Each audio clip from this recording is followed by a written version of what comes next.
नमस्कार, मैं हूं पूजा सिंह। स्वागत है आप सभी का आपके अपने चैनल पर।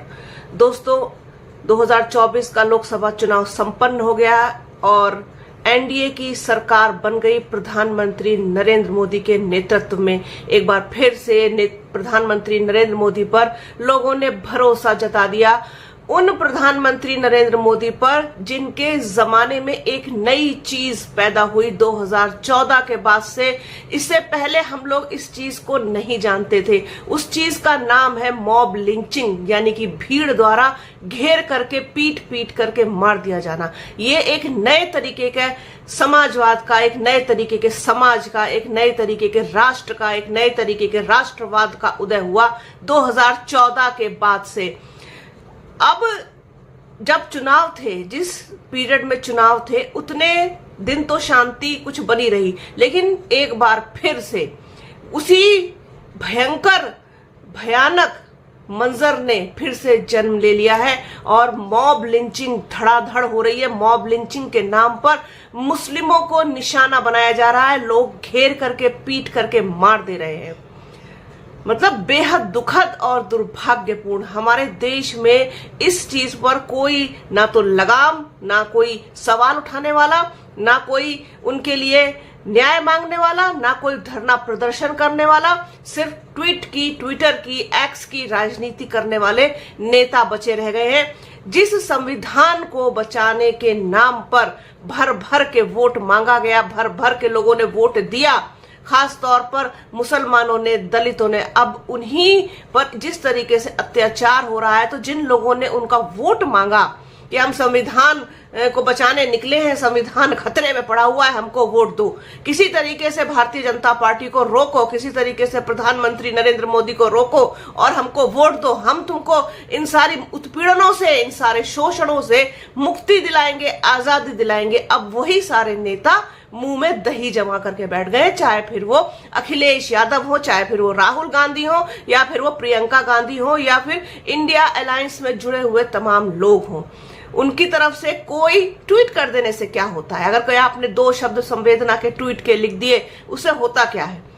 आपने सड़क पर उतरकर किसी के लिए न्याय मांगा? सहारनपुर के रहने वाले लोगों की छत्तीसगढ़ में गौकशी के शक में, गौ तस्करी के शक में पीट पीट करके हत्या कर दी जाती है। सद्दाम नामक युवक और उससे पहले 2 लोग और, ये तीनों ही सहारनपुर के रहने वाले थे। इनको मार दिया भीड़ ने, क्योंकि ये मवेशी ले जा रहे थे, ट्रक में व्यापार के लिए ले जा रहे थे। इनका यही कहना है। हम ये कह रहे हैं कि अगर वो गोकशी के लिए भी ले जा रहे थे तो आपको पकड़ के पुलिस के हवाले करना चाहिए था। ये तो हम शुरू से ही, जब से मॉब लिंचिंग का दौर शुरू हुआ है, तब से इस चीज को उठाते आ रहे हैं। आपको किसी की जान लेने का कोई अधिकार नहीं है। लेकिन वो जो भीड़ होती है, बेकाबू भीड़, पगलाई भीड़, गुस्से में पागल भीड़, जो एक वहशियों का झुंड आकर के आदमियों को घेरता है, वो किसी की कहाँ सुनते हैं। कोई हाथ पैर जोड़ता रहे, कोई 2 घूंट पानी मांगता रहे। सद्दाम 2 घूंट पानी मांगता रहा कि मैंने कुछ नहीं किया, मेरा कोई अपराध नहीं, मेरा कोई कुछ नहीं, मुझे बस सिर्फ पानी पिला दो। जो भीड़ किसी प्यासे को तड़पा तड़पा के मार दे, उससे ज्यादा वहशियाना हरकत शायद कोई और दूसरी हो नहीं सकती। इसके बाद अलीगढ़ में जिस तरीके से औरंगजेब, मोहम्मद फरीद उर्फ औरंगजेब को सिर्फ इस शक में मार दिया गया कि वो चोरी करने के लिए आया था, जबकि चोरी करने का इरादा उसका नहीं था। हालांकि यहाँ मैं कोई सफाई देने वाली नहीं होती हूँ। अगर वो चोरी करने के इरादे से भी आया था तो किसी को भी उसको उंगली लगाने का भी अधिकार नहीं था। अब यहाँ पर संविधान जो अधिकार देता है, जिस संविधान के नाम की दुहाई दे करके आप लोगों को बरगलाते रहे, भड़काते रहे, जिनके लिए आपको लगा कि हमको सिर्फ वोट की राजनीति करनी है, हमको सिर्फ लोगों का वोट चाहिए, हम एक बार जीत जाए, उसके बाद जनता जाए भाड़ में, मरे जिए, हमसे कोई मतलब नहीं। मैं हमेशा इस चीज की पक्षधर रही हूं। मुझे किसी के लिए भी कोई हमदर्दी, नेताओं के लिए खास तौर पर नहीं होती, क्योंकि ये सब एक थैली के चट्टे बट्टे हैं। जिस तरीके से हम्माम में सब नंगे होते हैं ना, उसी तरीके से इनका ना कोई धर्म है, ना कोई ईमान है, ना कोई इनका कुछ है। बात विचारधारा की करने लगते हैं लोग, विचारधारा की लड़ाई, विचारधारा अरे कौन सी विचारधारा जो अपने देश के लोगों को सुरक्षा ना दे पाए, जो उत्पीड़न पर आवाज ना उठा पाए, जो उनके लिए न्याय ना मांग सके, तो ऐसी कौन सी विचारधारा? अरे भाड़ में गई ऐसी विचारधारा। क्या करेंगे ऐसी विचारधारा को लेकर के जहां पर लोगों को मार दिया जाता है, घेर के मार दिया जाता है, भीड़ मार देती है। फिरोजाबाद का मामला देख लीजिए, किस तरीके से दलित एक युवक की हत्या हुई है, जिसके लिए बसपा सुप्रीमो मायावती ने ट्वीट किया है, उसके लिए न्याय मांगा है, पुलिस कर्मियों को सजा दिलाने की बात कही है कि जो भी इसमें दोषी हैं उनको सजा हो। तो हम ये कहते हैं कोई भी नेता हो, चाहे वो किसी के लिए भी न्याय सड़क पर उतर कर क्यों नहीं मांगता, न्याय के लिए जबान क्यों नहीं खुलती है? आपको सिर्फ उनका वोट चाहिए, उनकी सुरक्षा मतलब कोई और करेगा। जो लोग इस प्रथा को लेकर के आ गए, जिन लोगों ने इस प्रथा को जन्म दिया, मॉब लिंचिंग को जन्म दिया, सरकार बन गई तमाम राज्यों में भयंकर तरीके से। इस बार भी छत्तीसगढ़ में आपने देखा कि पहले राज्य सरकार है और अब की बार वहां पर दूसरे को किसी को सीट नहीं मिली, इन्हीं को सीट मिली। फिर से इनके गुंडे चौड़े हो गए कि अब तो सैया भय कोतवाल, तो हमको डर किस चीज का। ताबड़तोड़ हत्याएं हो रही हैं हर राज्य में। उत्तर प्रदेश में ताबड़तोड़ हत्याएं, मैं आपको बताऊं, मेरे पास रिकॉर्ड इस चीज का है, अभी आज ही मैंने सारा डेटा निकाला है कि किस तरीके से गाजियाबाद में आप ये देखिए कि 3 लोगों की हत्या हुई है, 3 लोगों की, पिता पुत्रों की हत्या, 2 की मौत हो गई और तीसरा बेहद गंभीर है। पिता पुत्र पप्पू खान, चांद राजा और ये बाग मालिक दीपक त्यागी से विवाद हुआ और इसमें तीनों की गोली मार करके हत्या कर दी गई। मतलब एक का प्रयास किया गया है, उसको हत्या, उसकी भी बेचारे की खबर ही आ जाएगी कि वो भी अब नहीं रहा। तो ये देखिए किस तरीके से चल रहा है। इसके साथ ही साथ मेरठ के ब्रह्मपुरी इलाके में एक महिला की गोली मार करके हत्या कर दी गई। ताबड़तोड़ दिन दहाड़े हत्याएं चल रही हैं। बेहद गंभीर और संगीन इस समय हालात चल रहे हैं देश के। सरकार बन गई, प्रधानमंत्री नरेंद्र मोदी का उद्देश्य पूरा हो गया। जिस जल्दी में वो थे कि जल्दी जल्दी से नतीजे आ जाएं, जल्दी से हम शपथ ले लें, हम प्रधानमंत्री बन जाए, उसके बाद हम इटली चले जाएं, जल्दी से सब कुछ हो जाए, तो जल्दी जल्दी से में ही सब कुछ हो रहा है। जिस तरीके से मुसलमानों पर, दलितों पर, आप मेरे सारे वीडियोज उठा करके देख लीजिए, हमारे किसी भी चैनल के, चाहे वो राजपथ का हो, बुलंद आवाज का हो, राजपथ यूपी का हो, हमेशा एक बात मैंने कही है कि गरीबों की, महिलाओं की, किसानों की, शोषितों की, वंचितों की, दलितों की, आदिवासियों का जिस तरीके से उत्पीड़न इस सरकार में हुआ है पिछले 10 सालों में, शायद ही कभी हुआ। क्राइम हमेशा हुआ है, क्राइम हर दौर में क्राइम रहा है, हर सरकार में क्राइम, कोई सरकार रोक नहीं पाती है। क्राइम अपराध है, समाज है तो समाज में अपराध है, अपराध में अपराधी अपराध करते हर प्रवृत्ति के लोग हैं।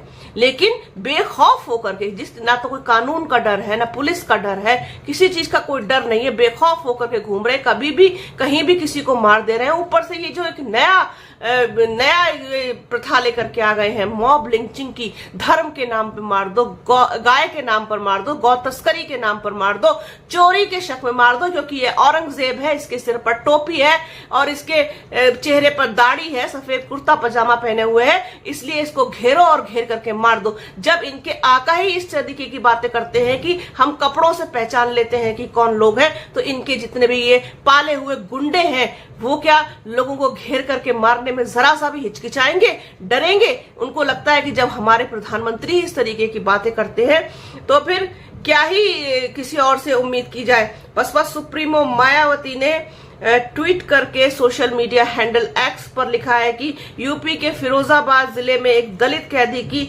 जेल में जिस प्रकार से जान ली गई है, यह अति दुखद है। सरकार दोषी पुलिस कर्मियों के विरुद्ध सख्त कार्रवाई करे तथा पीड़ित परिवार की पूरी मदद भी करे।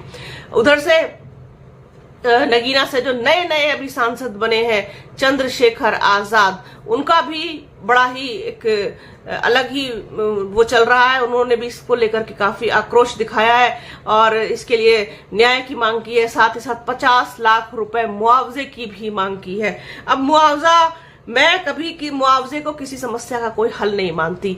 मुआवजे से क्या होता है, जान जिसकी चली गई, जिसका परिवार का सदस्य चला गया, जिसने अपने को खो दिया, तो उसके लिए मुआवजा क्या मुआवजा, मतलब आप रक्षा नहीं कर पा रहे हो लोगों की, आप लोगों को सुरक्षा नहीं दे पा रहे हो, आप लोगों को मतलब बेखौफ होकर के जिस तरीके से, इसीलिए मुसलमानों ने एकजुट होकर के वोट दिया था इस बार की। शायद भारतीय जनता पार्टी से निजात मिले, छुट्टी मिले, छुटकारा मिले। जिस तरीके से इनके लोग घेर करके लोगों को मार देते हैं, बेरहमी से प्यासा तड़पा तड़पा करके मार देते हैं, उस मुसीबत से, उस परेशानी से, उस दर्द से, उस तकलीफ से निजात मिले। लेकिन ऐसा हुआ नहीं। एक बार फिर से इनके आका सबके सर पे चढ़ करके आकर के बैठ गए। अभी 5 साल तक ऐसे ही नीरो की तरह बंसुरी बजाते रहेंगे। फ्रांस जलता रहेगा, नीरो बांसुरी बजाता रहेगा। इंडिया जलता रहेगा, मोदी जी बांसुरी बजाते रहेंगे चैन की, क्योंकि उनको तो सत्ता चाहिए। हर किसी को सत्ता चाहिए, चाहे वो अखिलेश यादव हो, चाहे राहुल गांधी हो, चाहे प्रधानमंत्री नरेंद्र मोदी हो, चाहे ममता बनर्जी हो, चाहे तेजस्वी यादव हो, चाहे नीतीश कुमार हो, चाहे कोई भी हो, सबको सत्ता चाहिए, चाहिए ही चाहिए। किसी के सुख दुख से, किसी के दर्द से, किसी के परेशानी से, किसी के उत्पीड़न से किसी को कोई फर्क नहीं पड़ता। भावनात्मक रूप से सब मर चुके हैं, सब मर चुके हैं, सब वोट की राजनीति करते हैं और एक्स की राजनीति और का नया दौर भी शुरू हो चुका है, जिसे हम और आप पिछले कई सालों से मिलकर के देख रहे हैं। राजनीति की परिभाषा ही बदल दी, राजनीति की दशा दिशा सब कुछ बदल दिया। आप मतलब अब कुछ भी प्रिडिक्ट नहीं कर सकते, किसी भी चीज पर कोई भरोसा नहीं कर सकते कि आपको कब कहां कैसे मतलब कोई मिल जाएगा और आप किसी से थोड़ी सी भी बहस करेंगे और उसके दिमाग में क्या कुछ चल रहा हो। जैसे ट्रेन वाला हादसा हुआ था कि एक जवान ने कितने सारे लोगों को मौत के घाट उतार दिया था, क्योंकि वो चाहता था कि बीजेपी और मोदी को ही वोट दी जाए। तो एक बार फिर से ये भीड़ तंत्र, जंगल राज खुले आम देखने को मिल रहा है। बाबा की बुलडोजर वाली सरकार किन लोगों पर बुलडोजर चलाने की क्षमता रखती है, ताकत रखती है, अकबर नगर ढहाने की ताकत रखती है, लेकिन इन जैसे लोगों पर लगाम कसने की इनके अंदर कोई हिम्मत नहीं है, कोई शक्ति नहीं है, कोई ताकत नहीं है।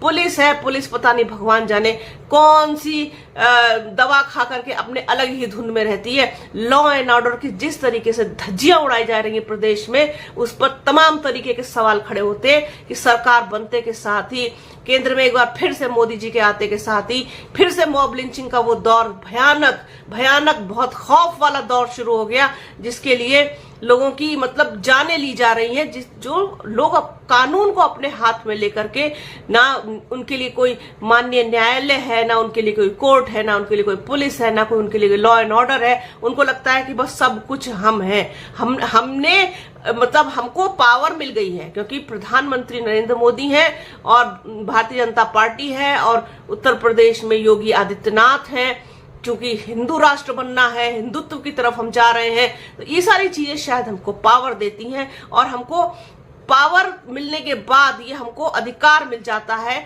हमको ये कहना चाहिए कि हम कुछ भी कर सकते हैं। ये अधिकार हमको मिल जाता है कि हम किसी की भी जान ले सकते हैं, खास तौर पर मुस्लिमों की, अल्पसंख्यकों की और दलितों की, आदिवासियों की, इनकी हम जान ले सकते हैं और महिलाओं की, इनकी हम जान ले सकते हैं, हमको अधिकार है। तो दिमाग हिल गया है, इतनी सारी चीजें एक साथ हुई हैं और फिर से वही हुई हैं। एक उम्मीद सी जग रही थी कि शायद इन सब चीजों पर अब रोक लगेगी, विराम लगेगा और लोग खुल करके खुली हवा में सांस ले पाएंगे बगैर किसी दहशत के, लेकिन ऐसा होता हुआ दिखाई नहीं दे रहा है, क्योंकि ऐसा माहौल ही नहीं है, बनाया ही नहीं गया है, बनाया ही नहीं जा रहा है, कोई कोशिश ही नहीं कर रहा है। तो संविधान को बचाने के नाम पर जिस तरीके से वोट ले लिया आपने सब लोगों का, तो उनकी रक्षा आप कौन करेगा? मान्यवर जी, सबसे बड़ा प्रश्न ये है। अखिलेश यादव, राहुल गांधी, अब इन सारे लोगों के लिए आप आइए, धरने पर बैठिए, उनके लिए न्याय की मांग कीजिए।